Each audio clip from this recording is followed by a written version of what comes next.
पूरा टेस्ट पूरा सीरीज खिला के उसके बाद चेंजेस करनी चाहिए थी? आप बताएं। होना तो यही चाहिए था प्रैक्टिकली कि that Pakistan should have let Babar, Naseem, even Shaheen Shah give them 3 test matches, उसके बाद फैसला करना चाहिए था। अभी मैं आपको लिटरली ये बात बता सकता हूँ कि उन्होंने सिलेक्शन नहीं की, गुस्सा निकाला है, लिटरली गुस्सा निकाला, और ये गलत तरीके का गुस्सा निकाला, ये इस तरह करना नहीं चाहिए था उनको। तो यार ज्यादती की है बाबर के साथ, देखिए गुस्सा निकालने के और तरीके भी थे, ठीक है, आप कह रहे हैं, और मुझे पता है किसने किया होगा। हाँ, वो ज्यादती की है, आपने ज़रूर निकालें उसको। और ये तो मैंने पहले भी कह चुका था प्रोग्राम में, मतलब आज से साल पहले भी मैं कह चुका था कि बाबर को कप्तानी के बाद जगह रिटेन करना मुश्किल हो जाएगी, और अब सबसे ज़्यादा प्रेशर उस पर ये होगा कि वनडे में। एक तो आकिब भाई के ज़ाहिर है हमने ये सारी मेंटरशिप देखी है with Lahore Qalandars as well, but when you say कि अजहर अली का करियर ख़त्म हुआ था बाबर आजम की ज़ेर क़यादत और अब उनके आते ही वो जा रहे हैं, तो फिर इसमें ऐसा लगता है कोई साजिश की बू है, पर्सनल कोई वेंडेटा स्कोर है जो सेटल किया जा रहा है। बाबर आजम अगर टीम से बाहर हुआ है तो उसमें नाकिब जावेद का कसूर है, उसमें किसी का कोई कसूर नहीं है सिवाय उनके अपने। अच्छा, हाँ, उनके अपने। तो बात दरअसल ये है कि अब बाबर आजम जो थे उनके हवाले से मुख्तलिफ अंदाज में लोग गुफ्तगू कर रहे हैं। कोई कह रहा है कि जी ये वक्त का ये टाइम नहीं था, तो उनको थोड़ा सा मौका देना चाहिए था।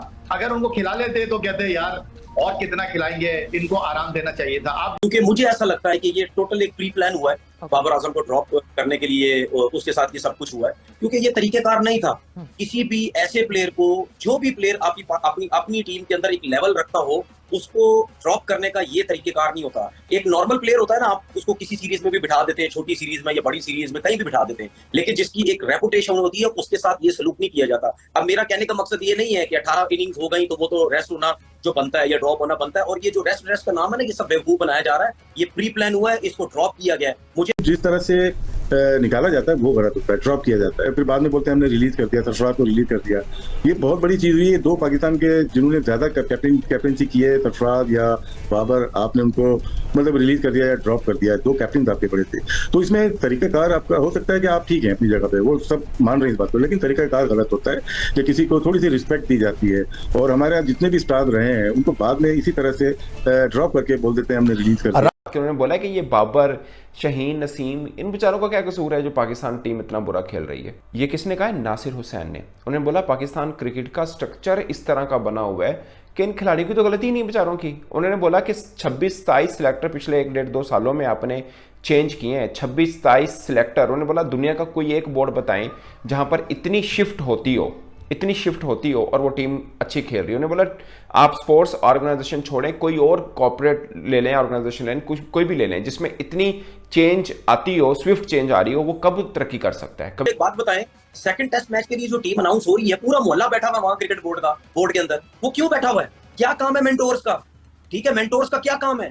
वो डायरेक्टर जो बैठे हुए वहां पे क्रिकेट बोर्ड के, एनसीए, उनका क्या काम है वहां पे? वो क्या कर रहे हैं? क्या वो पाकिस्तान टीम अनाउंस करने के लिए बैठे हुए? नहीं, वो बाबर आजम को ड्रॉप करने के लिए बैठे हुए वहां पे। जय हिंद दोस्तों, आप सबको इंडिया में जान पर स्वागत है। दोस्तों, आज दूसरे टेस्ट का पहला दिन था पाकिस्तान और इंग्लैंड के बीच, और खेल खत्म होते होते एक तरीके से आप कह सकते हो पाकिस्तान पिच के कंडीशन को देखते हुए अच्छा खेला है।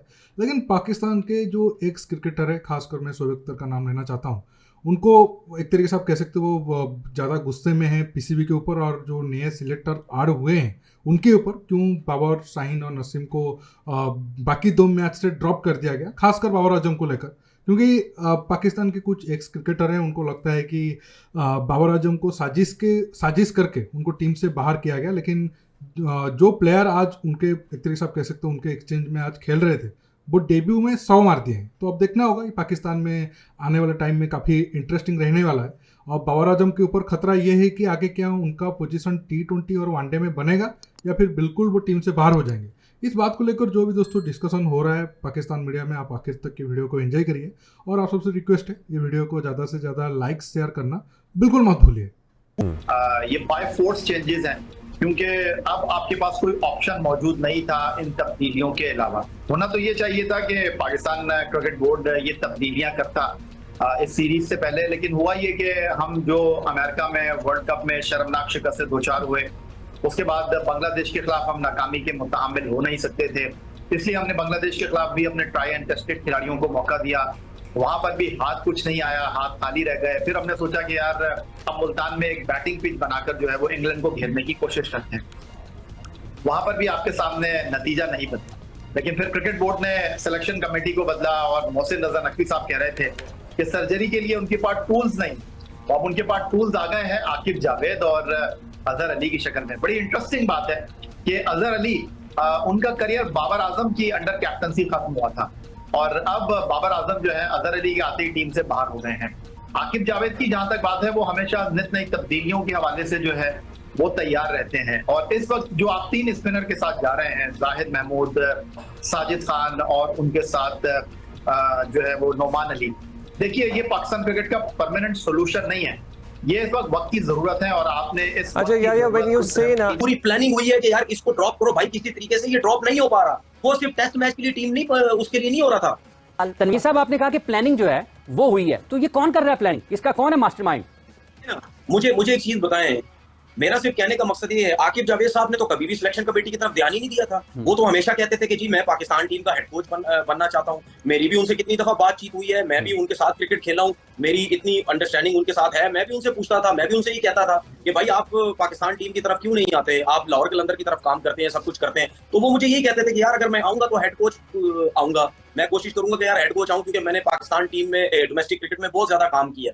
तो फिर मुझे समझ नहीं आई कि वो सिलेक्शन कमेटी में क्यों आ गए हैं, मुझे एक चीज समझ नहीं आई। उसके बाद अगर 15-20 साल उन्होंने सिलेक्शन कमेटी में लगाए हैं तो मुझे नहीं लगता उनको सिलेक्शन कमेटी में आना चाहिए था। उसके बाद अगर अलीम डार साहब आए हैं, किसी भी मीडिया के बंदे ने, चाहे वो रिपोर्टर, चाहे जर्नलिस्ट, चाहे किसी भी शहर से ताल्लुक रखता हो, किसी ने ये सवाल उठाया है कि यार अलीम डार क्यों आया है? किसी ने सवाल उठाया है? आपसे ज्यादा, हमारे लोगों से ज्यादा बाहर के लोग ये सवाल उठा रहे हैं कि भाई एक अंपायर सिलेक्शन कमेटी में आके बैठ गया है, उसके बाद ये चीमा साहब सिलेक्शन कमेटी में बैठे हुए। भाई क्यों बैठे हुए?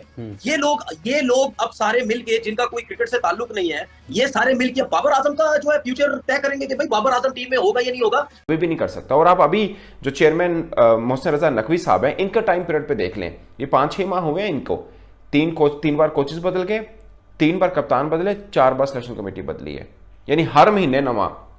मुझे बाजू का ऐसा वहम सा डर लगता है कि खुदा ना खासा कहीं पर कोई पूरे प्लानिंग के साथ क्रिकेट को खुद खराब तो नहीं कर रहा। यकीन माने मुझे बाज का डर लगता है ये सोच के, यार ये कोई जी शऊर बंदा इस तरह के काम नहीं कर सकता जो पाकिस्तान कर रहा है अपने साथ ही। मुझे कुछ समझ नहीं आ रही कि हर महीने 1.5 महीने बाद चेंज आ रही है, हर महीने 1.5 महीने बाद चेंज आ रही है। अजीब मजाक। और अब जो नया मजाक है, सिलेक्शन कमेटी 11 रुकनी है पाकिस्तान की, यार 11 रुकनी, सबको पैसे मिल रहे हैं और वो चुप चुप इतने ठीक है इनू रख लो। एक टेस्ट मैच पहले टीम अनाउंस होती है, फिर दूसरे टेस्ट मैच में 8 चेंज आ जाती हैं, ये आपकी पॉलिसी है। उन्होंने बोला ये बाबर नसीम शिनकिल से अब कब हारे हैं? ये नासिर हुसैन कह रहे हैं, मैं नहीं कह रहा, मादा गमा नथु कोई भी नहीं कह रहा, वो कह रहा है कि इनकी वजह से कब हारे हैं हम। उन्होंने बोला कि कितना अजीब बात है कि आप 3 टेस्ट मैचेस की सीरीज खेल रहे हैं, आपने 1 टेस्ट मैच हारे हैं और आप अपने की प्लेयर को बिठा रहे हैं बाहर। उन्होंने बोला कि ये बेहतर था कि आप इस 3 टेस्ट मैचेस से पहले बाबर से बात कर लेते, उनको बता देते कि आप या तो रेस्ट दे रहे हैं या उनको खिला रहे हैं। ये क्या कि 1 टेस्ट हारे आपने उठाकर बाहर फेंक दिया उनको। लेकिन मुहज़्ज़ब बोर्ड्स में और जहाँ पर इंसानियत होती है या जहाँ पर थोड़ा सा रख रखाव होता है, वहाँ पर इसको बेइज्जती समझी जाती है, जो नसीम, शहीन और बाबर के साथ की गई है कि आप अपने 3 की प्लेयर उनको उड़ा के रख दिया उनको आपने। वो अलग बात है कि शहीन ने ट्वीट किया, उन्होंने बोला जी सिलेक्टर का फैसला हम मनोन तस्लीम करते हैं, अच्छा है हमें भी रेस्ट मिल जाएगा, जो नए आ रहे हैं उनको भी चांस मिल जाएगा।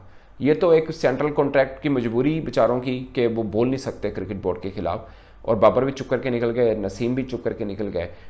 देखिए सबको लग रहा था कि जब T20 वर्ल्ड कप अमेरिका में और वेस्ट इंडीज में हुआ था और तब पाकिस्तान क्रिकेट टीम बहुत बुरा परफॉर्मेंस दिया, लग रहा था कि शायद तभी बाबर आजम का कैप्टनसी छीन लिया जाएगा, लेकिन 2-3 महीने तक कुछ हुआ नहीं। लेकिन अचानक उनसे कैप्टनसी छीना गया, फिर टीम से ड्रॉप किया गया और टीम से ड्रॉप उनको करने को लेकर 2-3 ऐसे नए मेंबर को ऐड किया गया जिनका बाबर आजम के साथ कभी एक तरीके से कैसे तो रिलेशन अच्छा नहीं है। अब तो वो टेस्ट मैच से ड्रॉप हुए हैं, ऑस्ट्रेलिया सीरीज में उनका, और ऑस्ट्रेलिया साउथ अफ्रीका में वो T20 और वनडे पाकिस्तान अब बाहर जाकर खेलेगा।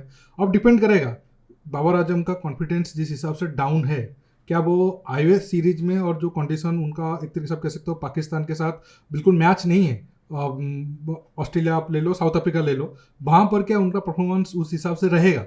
अगर वो 2 सीरीज में वो फेल हो गए तो फिर वनडे और T20 या फिर चैंपियंस ट्रॉफी में बाबर आजम का ड्रॉप होना भी बड़ी बात नहीं होगा। अब देखना होगा ऐसे प्रेशर हालात में क्या वो परफॉर्मेंस दे पाते हैं, या ये प्रेशर हालात में बिल्कुल उनका परफॉर्मेंस और भी डाउन होता है। आने वाले टाइम में पता चल जाएगा। जो प्लेयर को पाकिस्तानी कुछ दिन पहले विराट कोहली के साथ कंपेयर कर रहे थे, क्या वो कंपैरिजन लाइक का प्लेयर था या फिर उसका कहानी अभी ही खत्म हो गया। दोस्तों आज के टॉपिक में बस इतना ही। आप इस मुद्दे पर जो भी राय रखना चाहते हो नीचे कमेंट बॉक्स में कमेंट करके बताइए, और ये वीडियो को ज़्यादा से ज़्यादा लाइक शेयर करना बिल्कुल मत भूलिए। दोस्तों रुकता हूँ, बहुत जल्द और एक न्यू टॉपिक के साथ मिलूंगा। नमस्कार, जय हिंद।